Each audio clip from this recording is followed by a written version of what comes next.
Welcome back to the show where we run you through all the Dolphins news you need to know about. After running through the news you need to know about, we run you through the fan Q&A where we answer fans' questions. Too many injuries this year. Well, not too many. I mean, we're still working through it. But this first news story comes from Pro Football Rumors. Byron Jones is moving towards a lost season. Mike McDaniel said he's still recovering from the Achilles ankle stuff operation that he went through in the offseason. He was obviously dealing with it last year as well. But the Dolphins remain hopeful that he might still come back. I mean, we've only got a month and a little bit of January left in the season. So I don't know. It's not looking great. I would not be surprised. I mean, it's pretty clear that if he did come back, it would be like a miracle at this point. If you're the GM or anybody in the organization, he would be a great help. But if he's not healthy, then, we got him on this contract. Might as well shelve him for the rest of the year and get him healthy for next year. Because now the argument could be made. I don't know. This is a tough one. I wish he would come back. He would be such a big help to the team. He's a great player, but it just isn't looking good. I went from he's going to come back after the bye week to I mean, if he couldn't get healthy after the bye week, then it's just kind of bad news. But the whole situation sucks. I mean, the Dolphins have dealt with so many injuries in that secondary. A lot of really good young talent there, and it would have been really cool to see them together and match that with this defensive line, because you're talking about a 3-cornerback group with Nick Needham, X, and Byron. That's a pretty special group. Excuse me. Plus, you have two of the best safeties in the NFL, maybe the best safety duo in the NFL, with Brandon Jones and Javon Holland. Each kind of work off each other's strengths, it would have been really nice to see those guys together, especially with the front seven. I think they're having their best year. A lot of the young players, especially up front, are having their best year, like Christian Wilkins, Jalen Phillips. It would have been really nice to see that, because I think the defense could have been really special. And we kind of got robbed of that. It is what it is. And especially with the emergence of Kader Kohou,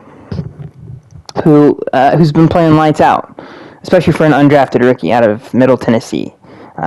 It would have been really cool to see that. The good news is that those guys aren't going anywhere. We'll have them next year, hopefully healthy. And, I mean, I think that's a special group there.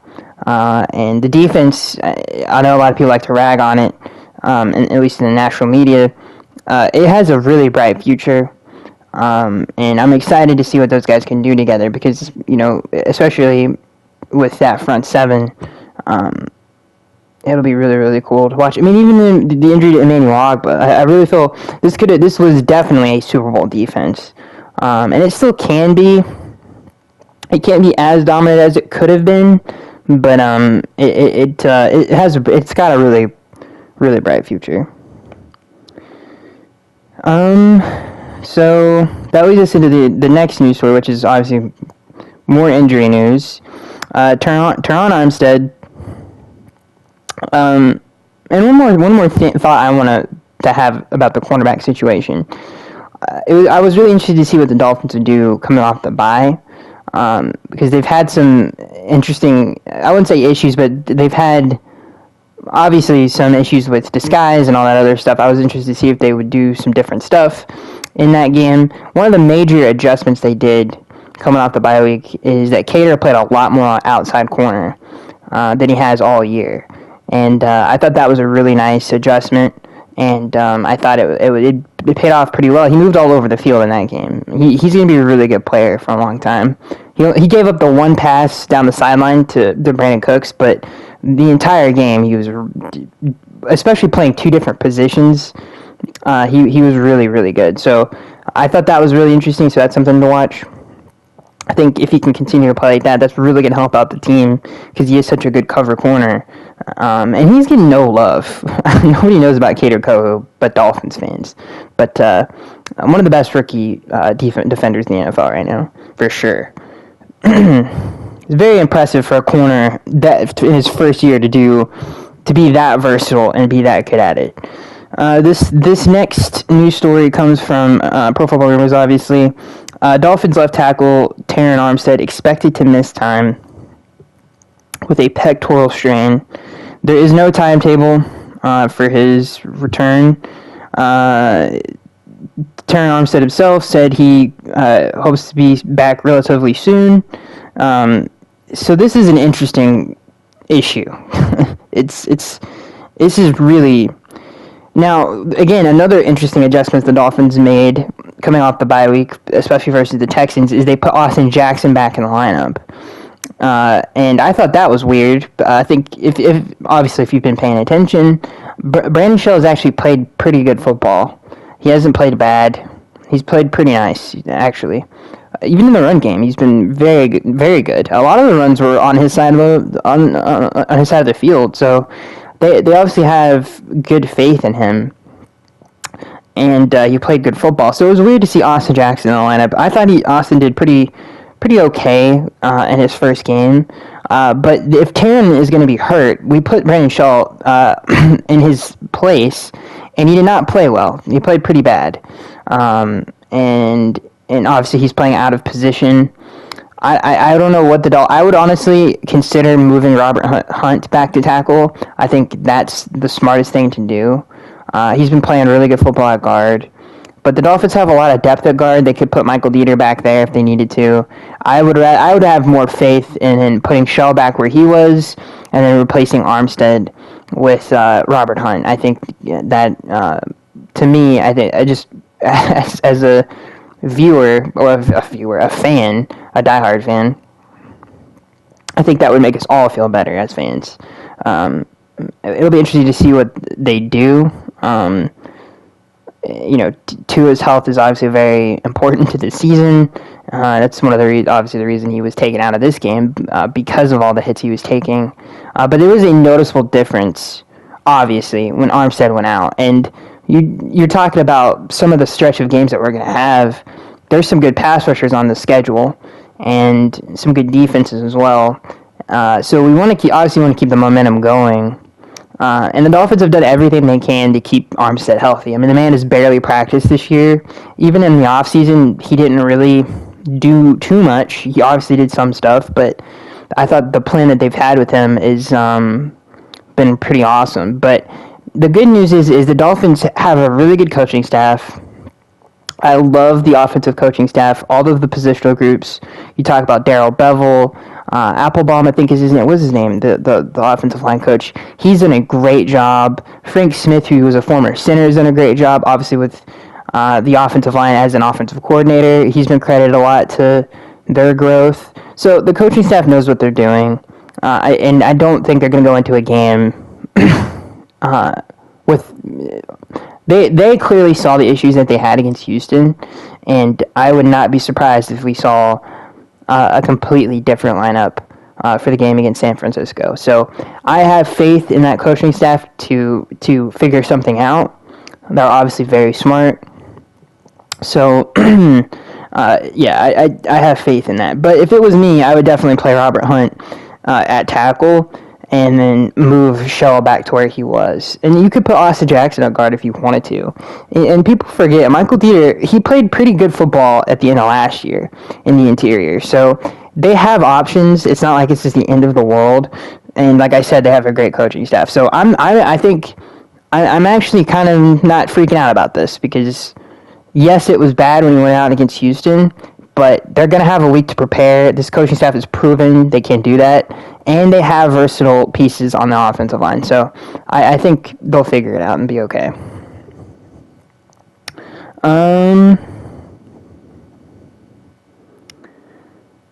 So this next two stories are very interesting. And the last time this happened was in 2016.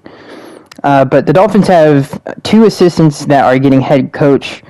Again, this comes from Pro Football Rumors. Two assistants that are getting head coach.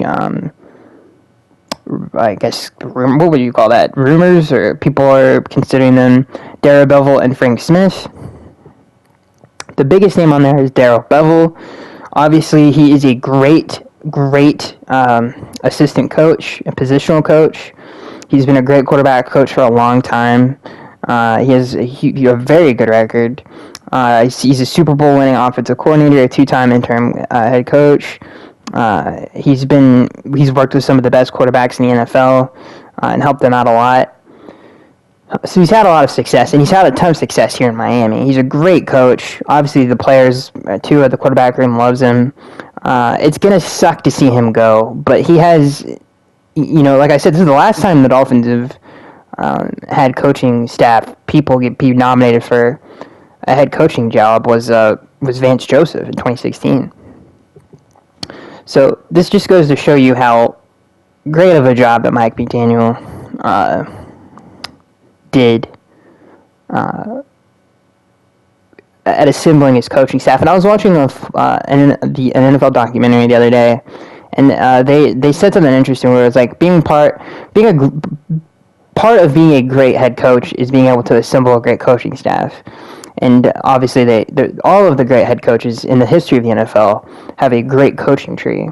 And Mike did a great job of assembling a really nice staff with a lot of really good young coaches, and that shows in this story that these guys are going to get some run for head coaches like Frank and Daryl, and they deserve it. It would suck to see him go, but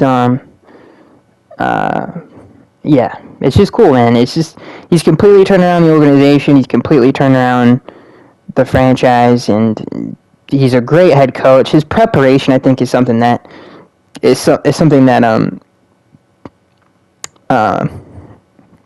think it's overlooked. His ability to keep the team focused is another great thing. I think the last 2 weeks is a great example of that. These are teams that had bad records, but the team came in prepared and focused, and it showed on the field. And their preparation, like I said, offensively is special. And that's something Myles Garrett said when he played us, is like how prepared we were and how our scheme stresses defenses out. And that's something that's he's gonna be our head coach for however long he wants to coach, but because of that stuff right there, the leadership, his ability to assemble a coaching staff, and then just his mind for the game is special, and it shows up on Sunday. So he's done a great job. And again, lived up to the hype, And as Dolphins fans, we've been through that before, where things have not lived up to the hype many times. And Mike McDaniel has not only lived up, he's exceeded expectations, in my opinion. The fact that they even found Mike is a miracle in itself. Thank God that we found him and hired him. He's just a great coach, and we haven't seen, like I said, even offensive football. That's something that I was complaining about on this podcast for years. Is how bad the offense has been, and how it needs to change. And that's what Dolphins fans have been complaining about for years, is how bad, obviously, with the quarterback position and the revolving door there. It's just nice to have people who are great at their job in the Dolphins organization, which we haven't seen in years. So between the quarterback, the head coach, and some of the great talent that is on this team, it's sometimes you just kind of, it doesn't seem real as a fan. I think I've said that a lot this year, but it's true. It's like, wow, they finally found it. And it is pretty cool. It's pretty cool. So that's it for the news, ladies and gentlemen. Hopefully Daryl doesn't leave us and go head coach somewhere else. I'm sure he probably will. But he was a great coach for us, and really obviously helped Tua out in his career. So let's get into, before we get into the fan Q&A, the Dolphins-Texans game. Now, obviously, something that I cannot be overstated enough is, like I said earlier, is getting the team ready to play. I can name 15 games right now where the Dolphins were better than the team that they played, and they played like trash, and in a big moment. For an example, it's 2013. They beat all of these really good teams on the road and at home. They beat New England at home. They beat Pittsburgh on the road. And then they lose to I think barely, at the time, was a below 500 Jets team. If they beat that Jets team, they would have been in the playoffs. So many times, as a Dolphins fan, has that happened to the fandom where it's like, okay, we should beat this team. There's many examples of this. There was a Jacksonville game somewhere in there. I think it was 2015, maybe 2014, where the Dolphins, I think, started 3-0. I believe, and they lost to a terrible Jacksonville team, and that started a whole another can of worms. So there's many times where this team has disappointed in ways and lost to lesser teams, and it's just great to see this team not do that. And I thought, and again, obviously in the second half, when we pulled Tua, and then obviously the injury to Armstead, scrambling a little bit, but I just thought it was really impressive of how well the team came out and played, especially off of a bye week against the worst team in the NFL. That was impressive, and again, it's just another plus for Mike. All right, so my observations of this game, obviously the Dolphins dominated the first half. It was really cool to see some of the defensive plays that they made, and it was cool to see the defense dominate. Sorry. The front seven, I think, is played. A lot of people, I think, don't. I mean, they've had a great season. They, out of any team I've even watched this year, I swear to God, we have the most sacks that should have happened, and sometimes the secondary has let us down. But the hits and pressure that they put on quarterbacks is noticeable. And the Bradley Chubb trade, despite, like, if you look at the stats, you're like, all right, it's not eye popping, but if you watch the games, he affects the game in a big way.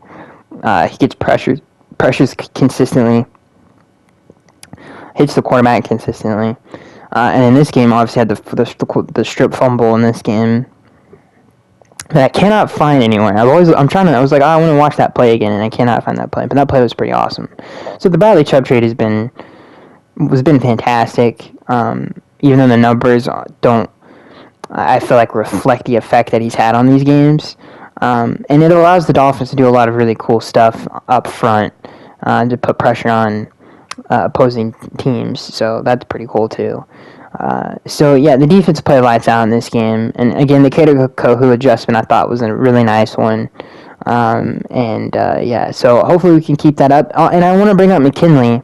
Obviously, Javon Holland's a former teammate in Oregon.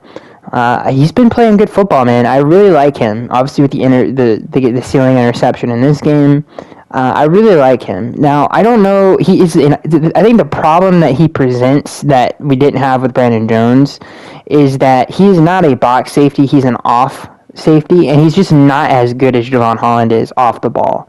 So, especially since we play single high safety all the time, I don't know if you would trust McKinley over Holland, but he's earning that trust for the Dolphins to kind of move Holland back into the box. So it'll be interesting to see what they do there, if McKinley can kind of establish himself and earn that trust to be the free safety. But I've liked what I've seen so far. He's really athletic. He's got good instincts, as we saw on that interception. So if he can continue to earn their trust, I think that's going to be a really nice adjustment to move Javon Holland. And I think we'll probably, obviously, I think we'll get more turnovers to kind of let Javon be a little bit more free in the box, and maybe even match him up in some man cover situations a little bit more than he has been. So it'll be interesting to see if McKinley can continue to play that good, and maybe he can kind of earn that free safety role. What other observations on defense? I will say this, and this is something that's a little frustrating. And again, even in this game, like, I feel like Josh is kind of getting on my nerves. There were moments, like, I feel like, honestly, and let's look at the numbers here. How many third downs did the Texans convert? You see, this is what I'm saying. Like, it seemed more than that. Maybe I'm losing my mind, but they only converted 2 third downs the entire game, which is crazy. That doesn't seem right. That does not seem right. Maybe I'm losing my mind. I don't know.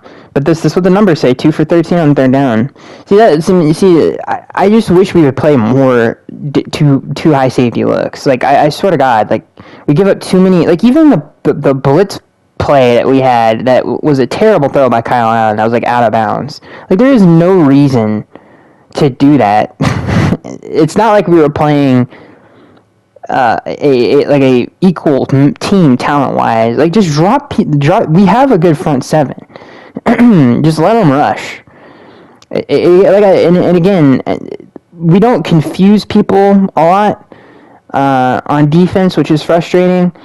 And it's something that I've complained about all year. I just feel like we need more variations in some of our looks, but and we just put too much pressure on some of our defenders, and teams just kind of can game plan out the entire game because we never really switch our coverages. Now we might switch matchups and double team some guy or try to take away somebody that you really like to throw to, but for the most part it's going to be the same coverages.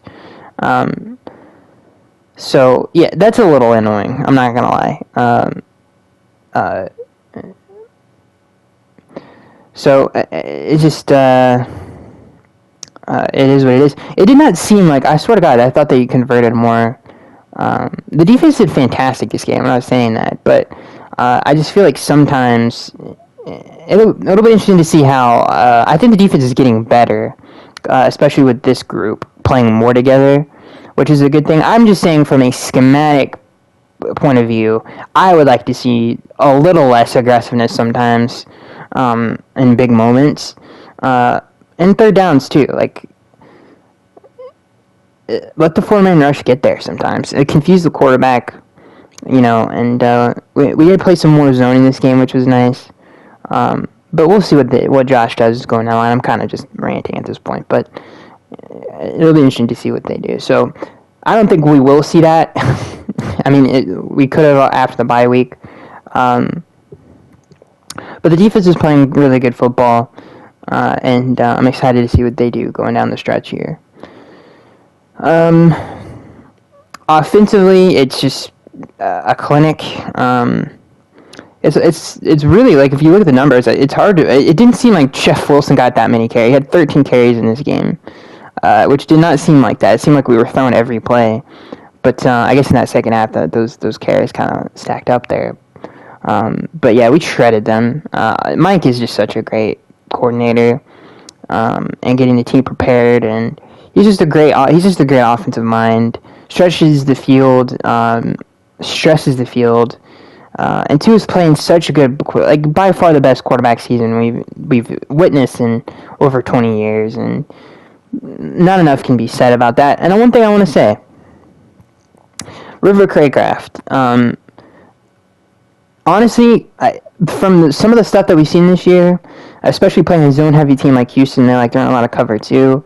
It was nice to see River be that security blanket, kind of that slot receiver role. I thought that was really cool, and I was a little bit of a River Craycraft hater, especially in the preseason, but I really am liking what I've seen from him this year, and if he can kind of be that slot receiver, that kind of like a Hunter Renfrow type of a guy for this offense, that's huge, because the Dolphins need a consistent third guy. They've kind of gotten it either in Jeff Wilson or maybe a Trent Sherfield play here and there, or a Mike Gesicki touchdown. But to have a consistent third guy, especially on some of these third and shorts, to kind of help out Waddle and Hill and give the defense something else to worry about, I think River can do that, especially against like zone looks. I think that's going to be something to watch. But I've been pretty impressed by him, and I was not impressed by him in preseason, but he's played really good football this year, and I would look out for him. I think he can be that third guy. And again, with Eric Azukama on the bench, which I think all of us are scratching our head at, we would have liked to have seen him play. He's played good football, though, and I think you can kind of see why the Dolphins don't really need another outside guy. So it will be interesting to see what Oliver Craycraft can continue to do.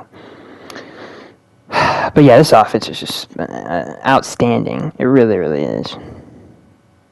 And one last note that I'll say that's concerning, I would say, with the team that I think we've all noticed is the punt game has to be better. the punt return game has been literally, I swear, just the worst I've probably seen since I've been a Dolphins fan. I really, and again, that's something I think we definitely are going to have to get in the draft. Is some kind of like weapon type of a player that can play special teams and be a good returner, because good lord, Cedric Wilson has just been so disappointing, and he's been so bad on punt returns. It's just been bad. Like, it would have been nice to make a trade at the deadline too if we could have gotten someone. Obviously, we didn't, but that's another thing that this team does really need, is someone who can be kind of a dynamic guy on special teams there. So, and there's really not anybody on the roster that I could really point to that could do that. Maybe we could get Eric as to come off the thing. I'd rather see him. He's got great run after the catch ability. I'd love to see him on some of these punt returns, because it's just not great. Field position's got to be better. There were some punts in that game that were bad punts too, that just were not taken advantage of. God bless Cedric Wilson. He did have a nice catch in this game. He was supposed to be the consistent third guy. He hasn't been that. I don't really know why. I don't know what happened to Cedric Wilson, but yeah. All right, so let's get into the fan Q&A where we answer obviously fans questions. So this first question comes from SM. He says, "Will Byron Jones be back this season?" Probably not. If I had to bet, I don't think we can really count on that. This next question comes from R2Rock1. He says, "What are Dolphins options now that Armstead is presumably out?" I would say that like I said, I would consider moving Hunt back to tackle. And put Shell back in his original position, and they could move either Austin Jackson, who's played guard before, at guard, or put Michael Leader back into the lineup. Whatever they really want to do, they could do a lot of different things. So, like I said, I don't think it's as big of a deal as people are making it out to be, and I do have faith in this coaching staff. This next question comes from Alpha. He says, "Do you feel that the Cedric Wilson trade was not a win for us? Trent has taken his supposed spot at wide receiver 3, and he's really done nothing in the return game. Thoughts?" Well, it wasn't a trade, or what? I don't believe it. I think it was a free agent signing. Maybe I'm misremembering that, but yeah, he's been very disappointing. Like, I completely agree with you, Alpha, and it's just very strange. Like, even watching him play, he looks stiffer. He looks a little bit slower than he did in Dallas. I don't know if he's dealing with an injury. I'm not really sure what's going on with him, but he's not the same player that he was in Dallas. And it's been really hard to try to get him involved in any kind of a game plan. So yeah, it is strange.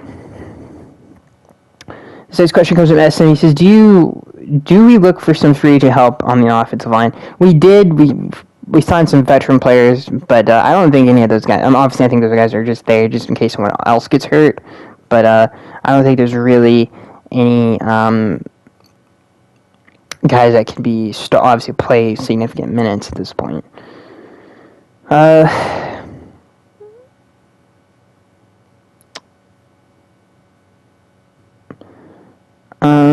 And that is it, ladies and gentlemen. I hope you guys enjoyed. I would not worry about the offensive line issues. I think that can be handled pretty well.